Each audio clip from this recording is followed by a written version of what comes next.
Hello everyone, আসসালামু আলাইকুম। আশা করি সবাই অনেক বেশি ভালো আছেন। আলহামদুলিল্লাহ, আমিও ভালো আছি। আজকে আপনাদের সাথে শেয়ার করতে যাচ্ছি ওভারলোডেড চকলেট কেক। কে পছন্দ করে না চকলেট? ছোট বড় সবার ভীষণ পছন্দ। তাহলে কথা না বাড়িয়ে শুরু করছি। এখানে আমি প্রথমেই কেকের স্পঞ্জগুলোকে 3টি লেয়ারে কেটে রেখেছি, আর হুইপগুলোকে বিট করে র্যাপিং পেপার দিয়ে পেঁচিয়ে ফ্রিজে রেখে দিয়েছিলাম, যাতে করে পানি পড়ে নষ্ট না হয়ে যায়। আপনারা এই টেকনিকটি অবশ্যই অ্যাপ্লাই করবেন। একটি কেক বোর্ডের উপরে আমি অল্প পরিমাণে হুইপ স্প্রেড করে নিয়েছি, যাতে করে কেক যখন ডেকোরেশন হবে তখন কেকটি নড়ে না যায়। আর তার উপরে আমি দিয়ে দিয়েছি 1 স্লাইস কেকের স্পঞ্জ। কেকের স্পঞ্জ দেওয়ার পর এখানে আমি দিয়ে দিচ্ছি সুগার সিরাপ। সুগার সিরাপটি তৈরি করেছি পানি, চিনি আর চকলেট এসেন্স দিয়ে। তার উপরে এবার আমি দিয়ে দিচ্ছি বিট করে রাখা হুইপ। আর হুইপটি দেওয়ার পরে আমি হুইপ খুব ভালো করে স্প্রেড করে দিচ্ছি পুরোটি কেকের উপর। একটি লেয়ার হয়ে যাওয়ার পরে সেকেন্ড লেয়ারটি আমি ঠিক একই প্রসেসে তৈরি করে নিচ্ছি। আমি আমার কেকের ভিডিওগুলোর মধ্যে শুধু আপনাদের কেক ডেকোরেশন করাটাই দেখিয়ে থাকি, কারণ যদি আমি কেকের স্পঞ্জটি মেকিং করতে চাই আর সেটি যদি আপনাদের সাথে আমি শেয়ার করতে চাই, তাহলে সেই ভিডিওটি অনেক বেশি বড় হয়ে যায়। আপনারা যাতে বোর না হয়ে যান তার জন্য শুধুমাত্র আমি ডেকোরেশনটি দেখিয়ে থাকি। ঠিক একইভাবে আমি কেকের লাস্ট লেয়ার মানে 3 নাম্বার লেয়ারটিও কভার করে নেব। Please subscribe to my channel and press the bell icon, তাহলে নোটিফিকেশনটি সবার আগে আপনার কাছেই যাবে আর ভিডিওটি সবার আগে আপনি দেখতে পাবেন। আমি আমার নেক্সট কোনো ভিডিওতে আপনাদের সাথে অবশ্যই শেয়ার করব কেকের স্পঞ্জ তৈরি করাটি। এবার পুরো কেকটিকে আমি হুইপ ক্রিম দিয়ে কভার করে নিচ্ছি। কেকের টপ ও কেকের সাইডগুলো খুবই ভালো করে কভার করে দিব। কেক কভার করা কাজটি একটু কঠিন হয়ে থাকে, তাই একটু ধৈর্যের সাথে সময় নিয়ে এই কাজটি করতে হয়। আপনারা অনেকেই বলে থাকেন কেকের হুইপ কেন মেল্ট হয়ে যায়। তার কারণ হচ্ছে আমাদের দেশের ওয়েদার। আমাদের দেশটি যেহেতু শীত প্রধান না, তাই গরমের মধ্যে হুইপ বিট করলে মেল্ট হয়ে যায়।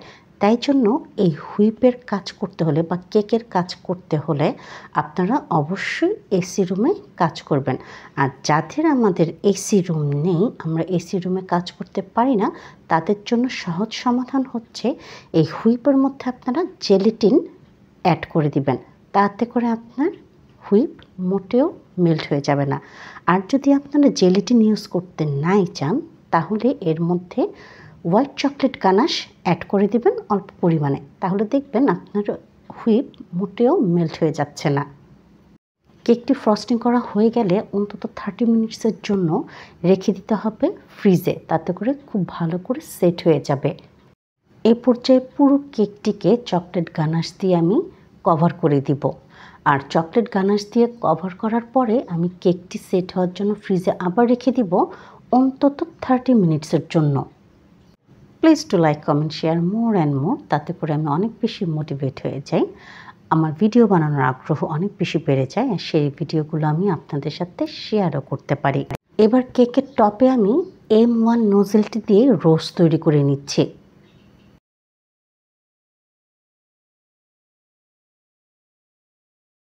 আর এই কেকটিকে আরেকটু সুন্দর লাগার জন্য আমি অ্যাড করে দিচ্ছি রেড কালারের চেরি, কারণ সাদার সাথে লাল চমৎকার একটি কম্বিনেশন।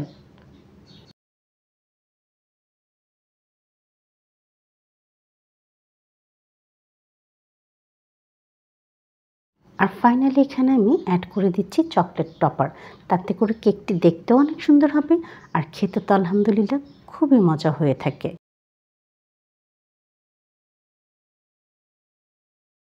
দেখতেই পাচ্ছেন দর্শক, কেকের লুক কিন্তু একেবারেই চেঞ্জ হয়ে গেছে। দেখে মনে হচ্ছে কোনো কেক শপ থেকে এই কেকটি নিয়ে আসা হয়েছে, কিন্তু যে কোনো কেক শপের থেকে এই কেকটি খেতে অনেক বেশি মজা এবং হেলদি হয়ে থাকে। কারণ আমরা যারা বেকার, যারা আমরা বাসায় কেক তৈরি করে থাকি, তারা একদম ফ্রেশ সব ইনগ্রিডিয়েন্টস দিয়ে কেক তৈরি করে থাকি, তাই কেকের টেস্টও খুব ভালো হয় আর এটি সত্যি সত্যি হেলদি হয়ে থাকে। আর এবার এখানে লাস্টলি আমি অ্যাড করে দিচ্ছি হার্ট শেপের একটি চকলেট টপার। বাস হয়ে গেল আমার কেক রেডি। দেখতেই পাচ্ছেন দর্শক কী পরিমাণে সুন্দর লাগছে। আপনারা একবারের জন্য হলেও অবশ্যই আমার এই রেসিপিটিকে ট্রাই করে দেখবেন। যদি আপনাদের আমার ভিডিওটি ভালো লেগে থাকে তাহলে অবশ্যই সাবস্ক্রাইব করে দেবেন আমার ইউটিউব চ্যানেলটিকে। সাথে থাকার জন্য ও পুরো ভিডিওটি দেখার জন্য সবাইকে আন্তরিকভাবে ধন্যবাদ। ইনশাল্লাহ দেখা হবে পরের কোনো নতুন ভিডিওর সাথে।